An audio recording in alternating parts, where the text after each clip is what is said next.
Ok. Hello mọi người, welcome đến với channel của mình là Nhi. Hôm nay mình lại làm một món đồ thủ công từ dừa. Và mình lấy cảm hứng từ một nhân vật trong một cái bộ phim hoạt hình nổi tiếng của Nhật Bản. Đó là One Piece. Và mình biết nhiều bạn cũng rất là cuồng cái bộ phim này. Mình cũng là một fan của One Piece ngay từ những cái tập đầu tiên. Thì mọi người có thể thấy đây là cái mặt dây chuyền như ngày hôm nay. Đây là nhân vật Usopp của chúng ta. Và nếu bạn đã xem One Piece thì hẳn sẽ biết nhân vật này. Thì có thể là bạn thắc mắc không biết tại sao mình lại làm cái nhân vật này. Tuy nhiên đây là một cái nhân vật mà tạo cho mình rất là nhiều cái nguồn cảm hứng. Bởi vì cái chặng đường, cái hành trình lột xác của nhân vật này thật sự rất ấn tượng với mình. Nếu bạn nào có xem One Piece thì mọi người sẽ biết là trước time skip thì nhân vật này thật sự không để lại nhiều ấn tượng quá cho chúng ta, kiểu như không có được nhiều cái người thích á, kể cả mình cũng không thích nhân vật này lắm. Bởi vì mình cảm thấy anh chàng này khá là yếu đuối và có phần hèn nhát. Tuy nhiên thì như mình đã nói là càng về sau cái hành trình lột xác của Usopp á, thật sự khiến cho mình ấn tượng và xúc động. Bởi vì Usopp có xuất phát điểm không quá cừ hoặc không quá ngầu như là những cái thành viên khác ở trong băng nhóm, mà Usopp khá là yếu đuối, chết nhát, cố chấp và còn hay nói dóc nữa. Tuy nhiên thì sau time skip thì cái lời nói dối vĩ đại nhất của Usopp đã trở thành sự thật. Đó là cậu ấy đã thật sự trở thành một chiến binh dũng cảm của biển cả. Và mình rất thích cái câu nói của Usopp sau tất cả những gì mà cậu ấy đã trải qua. Đó là đúng là trước đây ta rất cố chấp, luôn bốc phét để tự lừa dối bản thân. Nhưng giờ ta đã có thể làm những gì ta đã nói.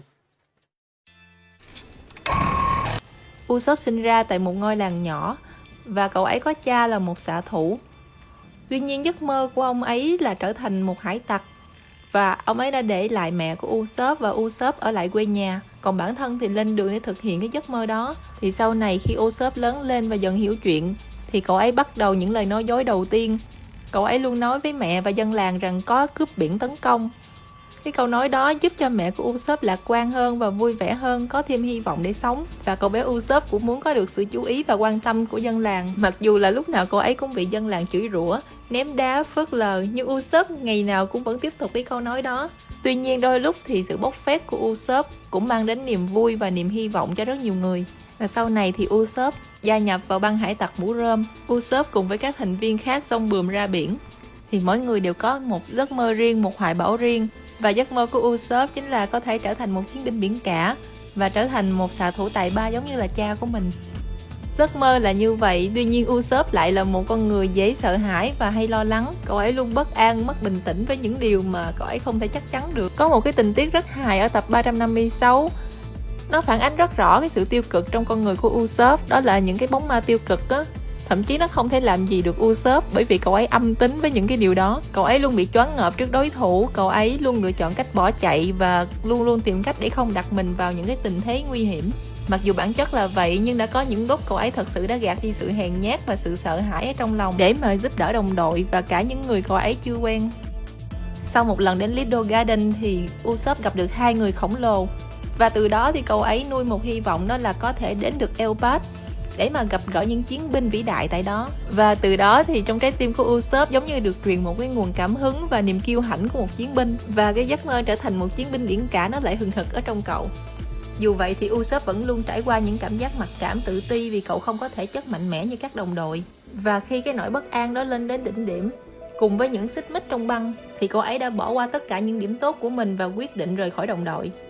Và đó là nguyên nhân khiến cho các diễn biến về sau trở nên vô cùng xúc động. Thì đó là khi Usopp biết được những bạn bè của mình gặp khó khăn trong việc giải cứu một đồng đội, thì Usopp của chúng ta cảm thấy rất tội lỗi và cậu ấy không biết phải dùng lý do gì để có thể chiến đấu và giúp đỡ những đồng đội của mình khi cậu ấy đã rời khỏi băng. Vậy nên cậu ấy đã cải trang mình bằng một chiếc mặt nạ và một cái chiếc áo choàng để đến bên đồng đội của mình và tiếp tục chiến đấu dưới thân phận là Sogeking. Đúng là trời sinh bản tính của Usopp là hèn nhát và đa cảm. Nhưng bù lại Usopp có những điểm tốt thật sự rất sáng. Vào thời điểm quyết định thì cậu ấy luôn trở nên mạnh mẽ, dũng cảm, quyết đoán và tràn đầy năng lực. Có một điều đáng nể ở nhân vật này, đó là khi sát cánh cùng những đồng đội có năng lực cao hơn mình thì cậu ấy không hề đố kỵ hoặc không tìm cách bài trừ, mà cậu ấy biến nó thành một động lực với đầy trách nhiệm. Usopp từng nói rằng nếu lúc này ta không chiến đấu hết mình thì ta không có tư cách ngồi chung thuyền với họ. cũng không có lý do gì để thật lòng cười vui vẻ với họ. Và sau khoảng thời gian xa cách suốt 2 năm để rèn luyện, thì khi hội ngộ với nhóm, Usopp xuất hiện với một phong thái vô cùng đỉnh đạt, vô cùng tự tin và vô cùng bản lĩnh. Khả năng chiến đấu của Usopp rốt cuộc đã nâng lên một tầm cao mới và còn thức tỉnh được haki quan sát. Từng bước một, Usopp dần thực hiện được hoài bão của mình, trở thành vua bắn tỉa, trở thành một người hùng của biển cả, trở thành một người đàn ông chân chính, một đồng đội xứng đáng để sát cánh với gia đình băng hải tặc của mình. Nếu so sánh về tạo hình và khí chất thì đương nhiên mình sẽ thích Usopp sau time skip hơn. Tuy nhiên khi làm món đồ này thì mình lại có một cái suy nghĩ khác. Và mình đã lựa chọn hình ảnh của Usopp trước time skip như mọi người đã thấy. Một phiên bản Usopp trong quá khứ tiêu cực và yếu đuối. Trái ngược với hình ảnh một anh hùng thì Usopp cũng có rất nhiều lần mặc cảm, bi quan, kêu ca. Nhưng sau tất cả thì cậu ấy vẫn luôn tìm cách để nâng đỡ chính mình, vực dậy tinh thần và niềm tin cho bản thân. Kể cả là bộc phát, kể cả là nói dối để tự gạt chính mình. Có những đoạn cậu ấy phải đấu tranh nội tâm, rất hài hước mà cũng rất xúc động. Hoặc bằng cách là sử dụng chiếc mặt nạ để che giấu đi nỗi sợ hãi và tiếp tục chiến đấu. Usopp biết rất rõ về giấc mơ của cậu và cũng nhìn thấy rất rõ về những điểm yếu kém của cậu. Vậy nên Usopp biết rằng chỉ có theo đuổi giấc mơ, theo đuổi hoài bão thì cậu mới thật sự trở thành con người mà cậu mong muốn. Và bạn biết không, đó là Usopp còn được biết đến như là một thánh bốc phét. Tuy nhiên có những lời nói dối của cậu ấy đã trở thành sự thật. Usopp giống cha mình cũng có khả năng của một xạ thủ. Tuy nhiên vào thời điểm mà kỹ năng của cậu ấy vẫn chưa được khai phá hết và trên thế giới vẫn chưa ai biết về cậu, thì Usopp trước mặt mọi người cũng như trước mặt đồng đội, cậu ấy luôn nói rằng tớ là một xạ thủ đỉnh của đỉnh. Và cậu ấy còn khẳng định rằng cả thế giới đang phải bàn luận về mức tiền truy nã 30 triệu berry của Usopp. Và mọi người đều biết rằng so với khả năng thực sự của Usopp thì đó đều là những lời bốc phét. Tuy nhiên sau này khi bắn hạ lá cờ của chính quyền thế giới thì Usopp đã được mệnh danh thành vua bắn tỉa Sogeking. Và mức tiền truy nã của cậu ấy lần đầu tiên đã lên đúng con số 30 triệu berry. Và Usopp cũng còn rất nhiều lời nói dối kinh điển khác đã trở thành sự thật. Nó cũng rất thú vị đúng không? Và nếu bạn nhìn nó dưới góc độ của luật hấp dẫn thì bạn sẽ khám phá ra được một điều thú vị hơn. Đó là không kể rằng bạn nói dối hay đang nói thật, thì bí mật của luật hấp dẫn nằm ở chỗ rằng bạn tin tưởng rằng bạn xứng đáng với điều mà bạn muốn thu hút vào cuộc sống của mình. Usopp luôn nói dối để bản thân có thể mạnh mẽ hơn, và cậu ấy luôn bóc phét về khả năng của chính mình. Chính bản thân của Usopp cũng biết đó là những lời nói dối, nhưng sâu thẳm trong trái tim của cậu ấy tin vào điều đó. Và cậu ấy thật sự hành động như thể cậu ấy đang sống trong sự công nhận tung hô, như thể là cậu ấy đã đạt được và rất tự hào về thành tựu của mình.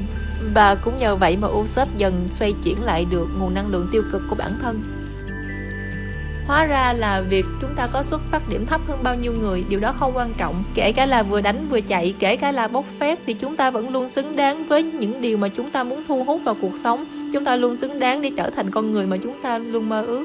Hãy tin tưởng vào sự dồi dào của vũ trụ, có đủ phần cho tất cả chúng ta, kể cả là bạn có tin hay không tin vào luật hấp dẫn. Thỉnh thoảng chúng ta có thể bày tỏ lòng biết ơn với bản thân của mình trong quá khứ, bởi vì để đi đến được như ngày hôm nay thì nó đã nâng đỡ chúng ta đi qua rất nhiều giai đoạn chán nản nhất, bi quan nhất và tăm tối nhất. Hãy biết ơn vì nó đã luôn giúp bạn tiến lên bằng mọi cách. Nên đôi khi bạn có thể nói với phiên bản quá khứ của mình rằng: bạn đã hoàn thành sứ mệnh của mình, chặng đường phía trước hãy giao phó cho tôi sẽ khiến bạn tự hào. Và đó là cái điều mà mình đã làm thay cho sự phán xét và dằn vặt bản thân. Và khi làm như vậy thì điều chúng ta có thể cảm nhận được sau đó chính là nguồn động viên, sự cổ vũ, sự tin tưởng và giao phó. Nó không phải đến từ bên ngoài, mà là nó đến giống như một cái sự kế thừa ý chí từ bên trong.